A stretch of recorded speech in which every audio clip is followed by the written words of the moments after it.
Click the bell icon and subscribe to our channel so that you will not miss any classes. Hello, welcome to class. After treating the DNA with a restriction endonucleases, there is a creation of fragments, right? The fragments which are created by the treatment of restriction endonucleases are called restriction fragments. Restriction fragments. So, these fragments are of unequal size. All the fragments which are generated will not have the same size. So, based upon the size, the fragments will be separated and later they will be isolated for using it in a recombinant DNA technology or for constructing a recombinant DNA, which means the fragments which are generated should be separated and later they should be isolated for further usage. For that separation and isolation of DNA fragments, there is a technique involved and that technique is called gel electrophoresis. Here, the electrophoresis, it literally means that carrying something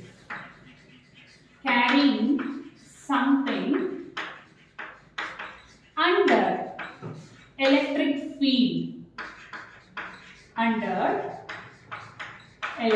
field.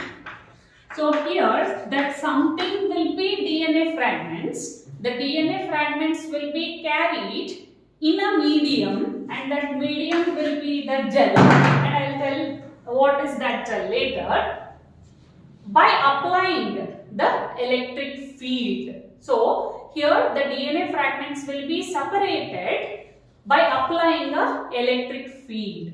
So here, to conduct the electroporosis procedure, they make use of a gel or a matrix.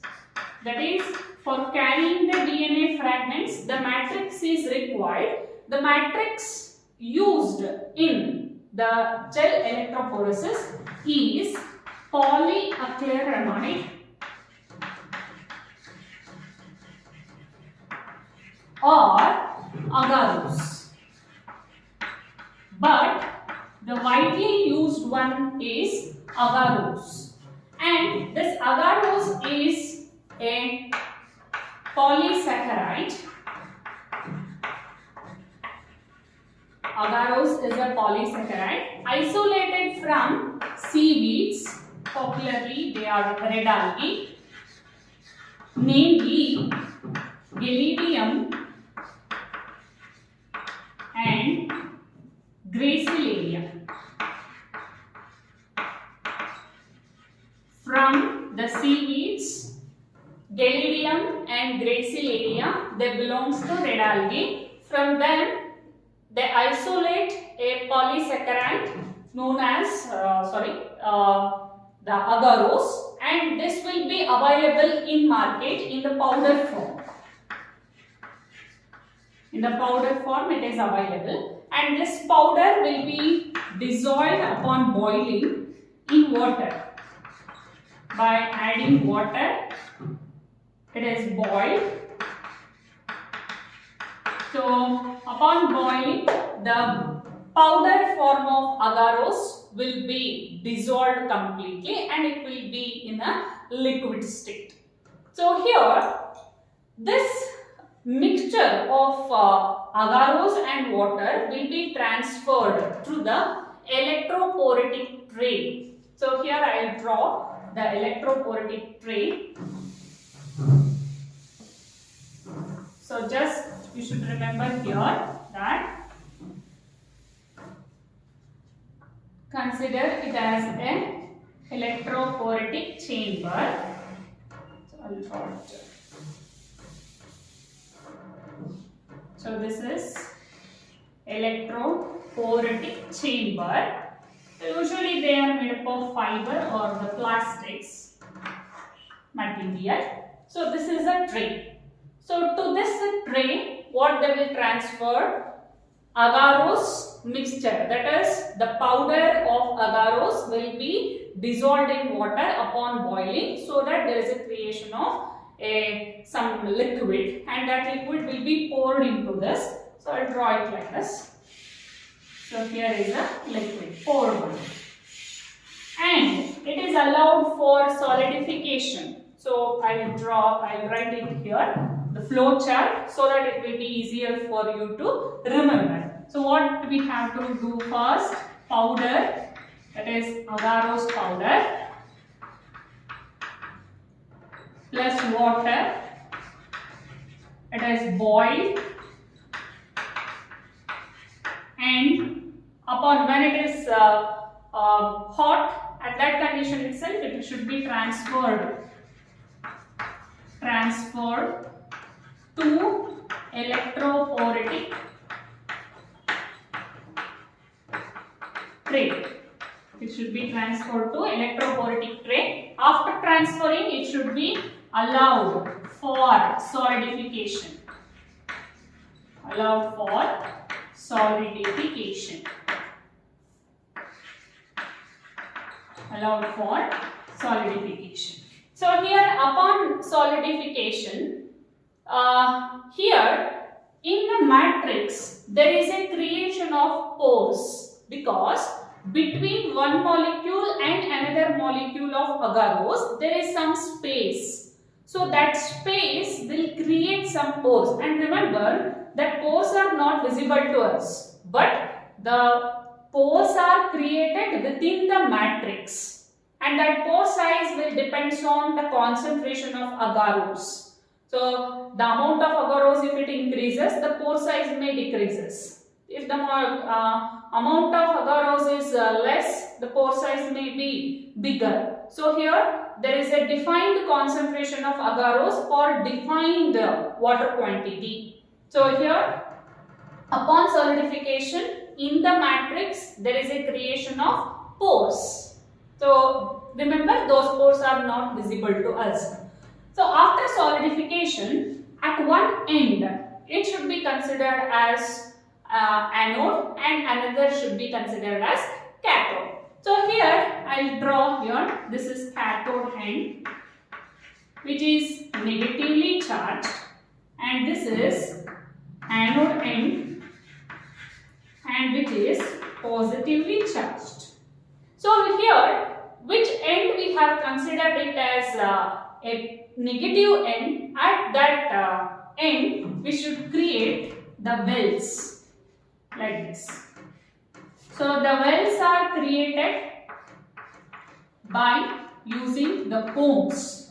So in the electrophoretic equipments itself, the combs are available. Using that combs, depending upon the number of samples we have, DNA samples. If we have 5 number of samples, then that number of wells should be done. So using the combs, the wells should be created. It is after creating wells, and remember the wells should be created at the cathode end, and the remaining should not be disturbed. It should be like that. Now the sample loading. So here allowed for solidification. Then the wells are made using comb. And the labeling is very important. The first one we should label it as control, and I will say what is that control. And next sample 1, sample 2 and sample 3. Say for example. Then after creating the wells, into the wells the DNA sample should be loaded. Loading of DNA samples. Loading of DNA samples. Now to the control well, what we should load is DNA. Remember, this DNA is controlled. We are adding it into the control. That means the DNA should not be treated with the restriction endonuclease. That you should remember. Plus DNA, no restriction treatment. No restriction treatment. Plus sucrose plus Acidium bromide. Acidium bromide. So this content should be loaded to the control now. So just consider the sample, the control is loaded with the sample now. What is that sample? DNA, which is not treated with the restriction endonuclease, plus sucrose plus Acidium bromide. And to the samples 1, 2, 3. So say for example, if you are having 3 samples, then they should be loaded separately. Okay, so all of them should not be messed up. They should be loaded to the wells separately, and during loading, so the same will be done for sample 1.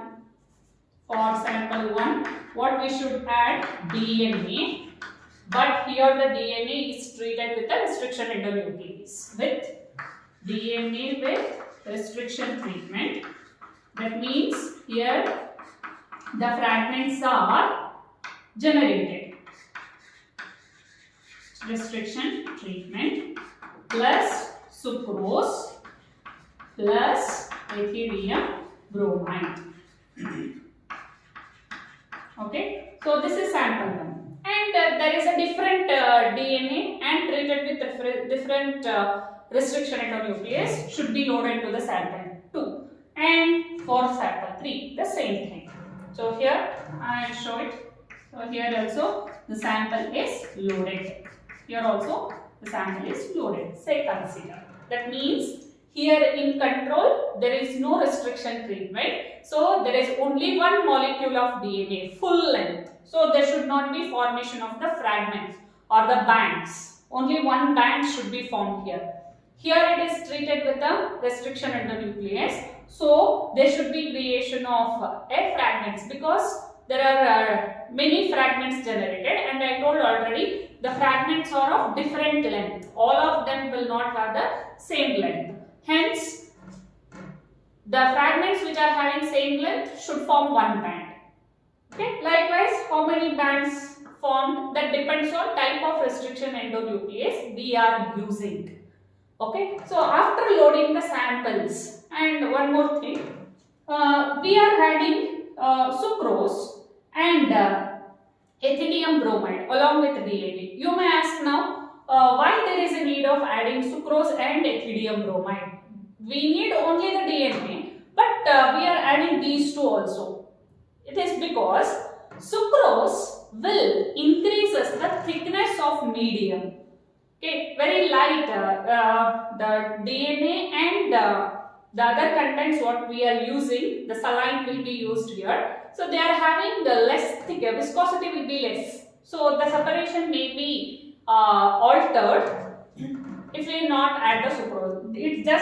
It will not be added to the DNA, but it will increases the thickness of the medium what we are using. And Acidium bromide. Remember, only DNA cannot be visible to the naked eye. That means DNA alone cannot be visible under UV radiations or something else. So to make it visible, to make the DNA fragments visible, it should be stained. So that staining will be done by Acidium bromide. So when we add the Acidium bromide, so here it will give the illumination, so that the bands will be visible. Okay, so we have loaded it now. Now it is time to conduct the electrophoresis. So here the one end will be connected with the negative wire, and another end will be connected with the positive, and we consider it as one end as cathode, where we have loaded the DNA samples, and the opposite end will be anode, which is having the positive charge. And remember, once we apply, after loading the samples, apply the electric field. Once the electric field is applied, you know that DNA is having net negative charge. It is because of the presence of phosphate group. Because of the phosphate group present at 5' end of the DNA will be having net negative charge. And once we apply the electric field, then the DNA fragments will start moving towards the positive charge. You know that opposite charges will always attract. So, since the DNA is negatively charged, it will be attracted towards the positive electrode. That is the opposite electrode. And this movement is facilitated by the pores which are created within the agarose gel. Agarose gel will be having the pores, right? So the DNA fragments will start moving towards the opposite pole, that is towards the anode. And this movement is based on the size of DNA fragments. Size of DNA fragments. That is, smaller fragments will move faster and farther. That is, they move and they move to the very much distance. Farther they move. And larger the fragments, slow they move and very less distance. They move to a very less distance, whereas the smaller fragments will move to the farther distance. So after completion of the electric field, so here you should remember the separation is based on only depending upon the size and charge of the DNA fragments. Smaller the size of DNA fragment, they move far away. Lesser the longer the DNA fragment's length, then they move to the very short distance. And this movement is based on the charge. Okay, since the DNA fragments are negatively charged, they attracted towards the anode, which is positively charged. Okay, now there is a creation of bands here, and remember they are not visible. Okay, so here apply the electric field. Once we apply the electric field, I'll continue here. DNA bands are formed. Bands are formed. Bands are formed on the electroporotic gel. And here the bands are not visible to the naked eye. So this electroporotic phase should be exposed to UV light. So when it is exposed to the UV light, we can observe a dark orange colored bands like this.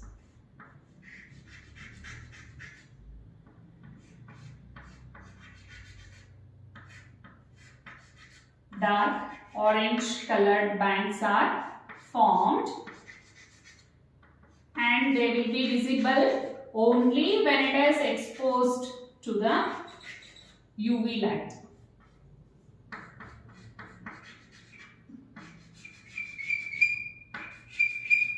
Okay, so these are the bands. These are the DNA bands.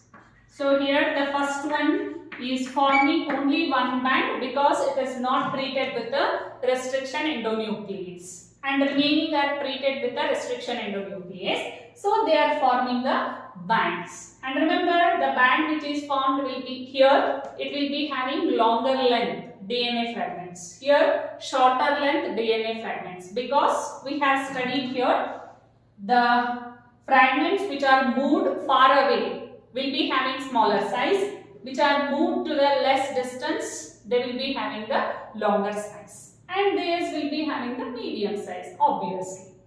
Okay, so here after applying the electric field, the DNA bands will be formed, and the DNA bands are not visible to the naked eye. So the electrophoretic gel should be exposed to the UV light. There in UV light, there is an appearance of dark orange colored bands, and this dark orange color is not of DNA, it is of Acidium bromide, which is a coloring agent. Okay, so here the after visibility of the DNA fragments, the required DNA fragment, all of them are not required for constructing a recombinant DNA. So whichever it is required should be cut. Suppose if it is required, it should be cut along with the gel. Okay, so we cannot take only the DNA, along with the gel, the DNA band should be taken out. Okay, so after once the DNA bands are visible, then it should be the bands, required bands are cut along with gel. Along with the gel, the DNA bands are cut and taken out. Then later it should be isolated. It should be isolated or purified, we can say. Purification is required because here not only DNA is present, along with this agarose gel is present, Acidium bromide is present, Sucrose is present, water is present. Apart from that, we need DNA fragment. So for that, purification is required. And this separation is separation or isolation is called elution. Elution. Definition is very important. Elution means it is the separation of DNA bands. Separation and purification. I'll write here. Separation and purification of DNA bands. Separation and purification of DNA bands which are formed on the electrophoretic gel. So once we purify the DNA bands, so we will get the pure DNA, and that DNA will be used for constructing a recombinant DNA or recombinant cell further. So that DNA will be purified, and later it should be amplified in PCR, and later it will be attached with a vector. The process we will be discussing later. So this is how the process of gel electroporosis is conducted. So it's a very easy thing, and here you should remember is for board exams this diagram may be asked. That is, draw a label diagram of electrophoretic chamber. It may be asked, and you should remember this flow chart. It will help you to remember the things in order. So here and there, if you go on remembering, then it will make a mess. So if you have a flow chart, it will be easier for you to remember the things without forgetting. Okay, and the other possibilities of asking is the source of agarose, that is seaweeds, red algae, Gelidium and Gracilaria, and definition of electroporosis may be asked. It is the separation and purification of DNA fragments based on the size and charge. So here the main principle involved in the separation of DNA fragments is size and charge. Okay, so this is about the gel electrophoresis. So we will be continuing with the transfer of or the attachment of DNA fragments to the vector and transferring it into the host cell. So that is in the next tool. That is the next tool we used in the recombinant DNA technology is vectors. So we shall discuss that from the next class. Thank you.